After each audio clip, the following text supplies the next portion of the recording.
Good morning. It's an honor to be here speaking at this conference. When I was a young girl, aged 12, arriving in the UK, I never thought that I'll be doing such amazing things. Thank you so much for having me.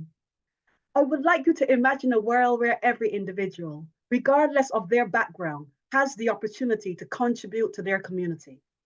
A world where differences are celebrated and collaboration is the norm. Volunteering is the catalyst for such a world. It empowers individuals, strengthens communities, and drives positive social change. At the heart of our work at Afrocats is the power of volunteering.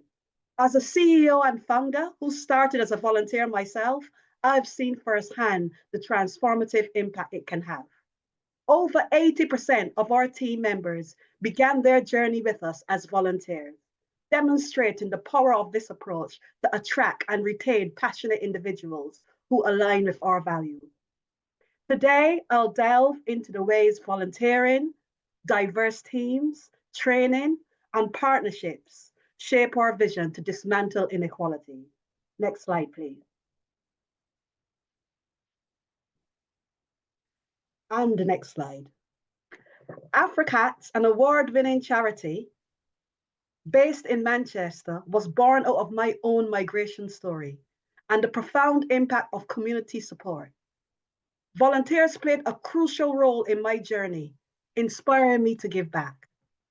We offer creative health and well-being programs for sanctuary-seeking individuals, primarily refugees and asylum seekers from the Middle East, South Asia, and Africa. Next slide, please. Our programs cater to both children and adults, providing a safe space for expression, healing, and growth. Partnership is key to our work. Collaborating with organizations like the Whitworth Art Gallery allows us to expand our reach and provide unique opportunities for all our participants. Next slide, please. We believe in the power of diverse teams to create innovative solutions and foster a sense of belonging. Our volunteer programs, in fact, all of our programs are designed to align with individuals' interests and experiences, empowering them to contribute meaningfully. We work with a lot of sanctuary seekers, so it's an exchange of learning for them from their new communities, which is important. Volunteers from diverse backgrounds, including migrant communities and British communities on our program, work together to provide essential services. Some of those services are community outreach and promotion, customer service, where they get the experience of speaking to members of the public as they visit public spaces, translation and interpretation. How do we use that? Why is that important? So we are able to do bilingual leaflets, notice boards, which is with signage about what languages are accessible and available in the spaces that we are working in. Volunteers and team members have a name badge with languages they speak visible, well, that be Farsi, Urdu, or French, to help members of the public from diverse communities feel more included when they visit spaces such as galleries and museums. Cooking and cultural exchange is really important and a really great way for people who are facing migration to feel that sense of home. So where can we have opportunities like that to happen? One of our projects was working in partnership with Factory International, which was then Manchester International Festival. And we had the School of Integration, where I got people from migrant communities to inform the menu of Manchester Art Gallery. There was a lot of dumplings. And then there's report writing and documentation. We believe that it's important for everyone involved, including our sanctuary seeking communities, to get involved in the reporting, evaluation, and documentation of events so that they understand why they are doing what they're doing and why we are. Also, project initiation and facilitation. This was fantastic because one of our volunteers, she was a participant who became a volunteer, and she was really passionate about helping her community. I remember one day when we went to a walk to Salford, And she was so excited because it was a Friday and they were together. And I believe at the time, politically in Iran, things were not right. So they were crying together, supporting each other. And they said, Magdalen, it'd be fantastic to have a project. And I said, but I don't have the funds to do that. And one of the women said, I'll volunteer and I will lead the program. All you have to do is teach me. And we started Women's Table Talk, which is based at Royal Exchange Theatre. So that is some of the power and how transformative it can be when working with volunteers. Our Young Volunteers program starts from the age of 12, where parents chaperone their children to bring them the events that we're having so that they can support what we are trying to offer. And this is an opportunity for volunteering to start from young, a sense of giving back, a sense of learning during a difficult time, which could be quite mentally and physically empowering because it improves people's lives when they're going through a very difficult time. I even remember dancing to a TikTok dance because they decided it'd be nice to get all of the volunteers and the team involved in TikTok. I did not bring that here today. I'm saving you watching me do some TikTok dancing.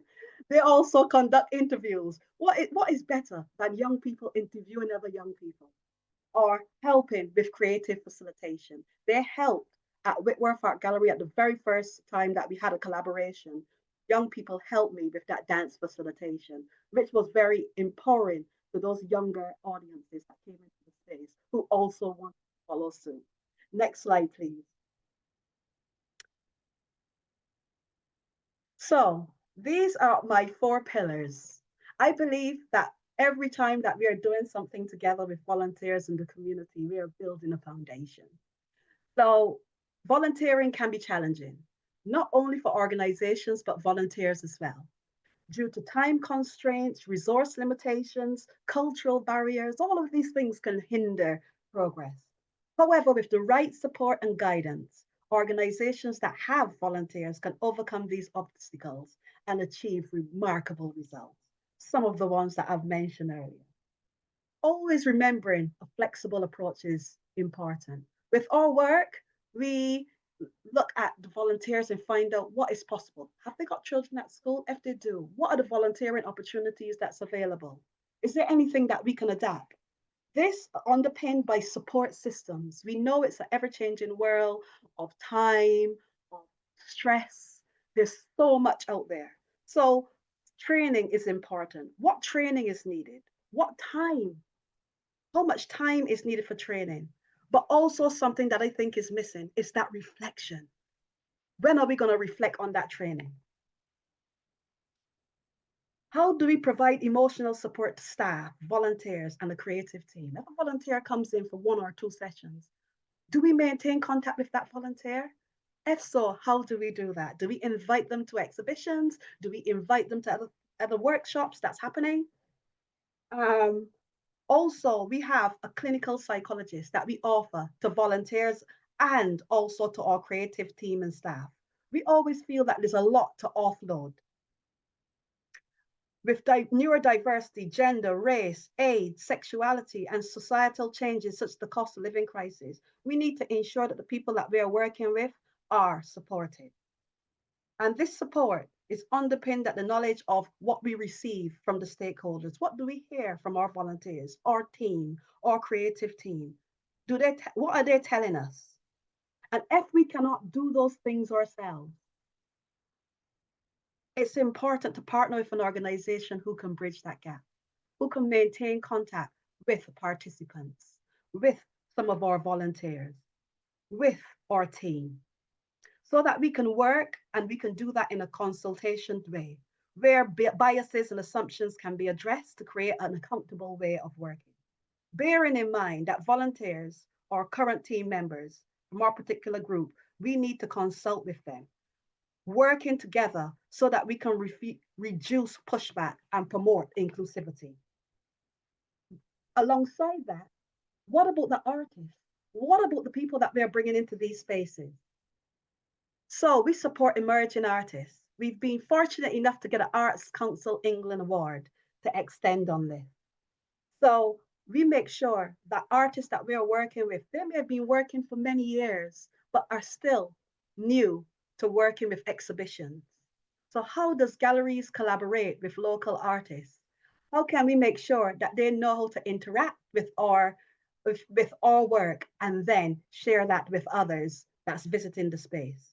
So we have mentorship and networking, connecting emerging artists with experienced facilitators, offering guidance and support to strengthen their skills and work with multiple stakeholders, such as volunteer managers, visitors teams, diverse participants, volunteers, and experience. How do we work together?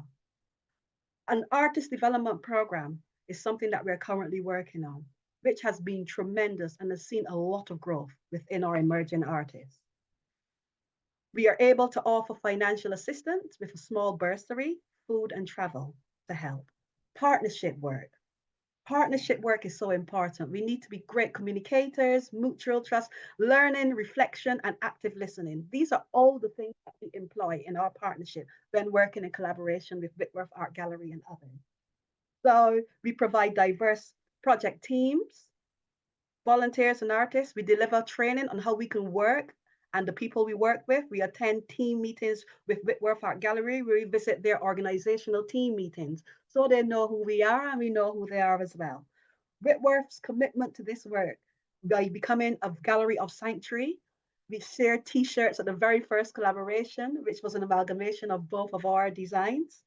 I remember someone saying on Instagram, is this just for Black History Month? And we were so proud to say, well, actually, it's not just for Black History Month. We do this work throughout the year, which has been really important for the participants, volunteers, and also the artists that we work with. A Whitworth have a space which is dedicated to community makers, and this makes volunteers feel safe, included, and part of the organization.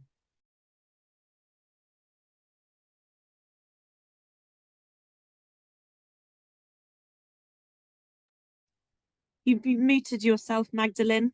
Sorry. Okay, sorry about that. Yes, so we have a recognition and appreciation at our Christmas party for all volunteers, whether that be how many hours they've contributed, how much they've learned, if they've gone on to do a job, if they've got another referred on to another volunteering opportunity, and we give them certificates and vouchers. We're now working on how we can make that more public and put it onto our website, just to showcase the visibility. So I'll just like to end with training and how important training are. We have shared our approach during our training, which is to support, to create opportunities, to collaborate, to listen and not make assumptions, to empower, to ensure people we work with feel valued, to engage with communities, and how to challenge stereotypes. And we have a sharing of our philosophy. No blame, no excuse, just learning. And looking through our work with a different lens, our work, our culture, problem solving, what we can bring into a room as individuals and take away, how we can safeguard ourselves and the people that we work with. What are our organizational strengths and weaknesses? What are the strengths within the team? Those are all the things that we look at while we're approaching a project. It's important to remember. And I just want to end with a call to action. I urge you to embrace the spirit of volunteering, whether that is through individual actions or organizational initiatives. Your contribution can make a significant impact.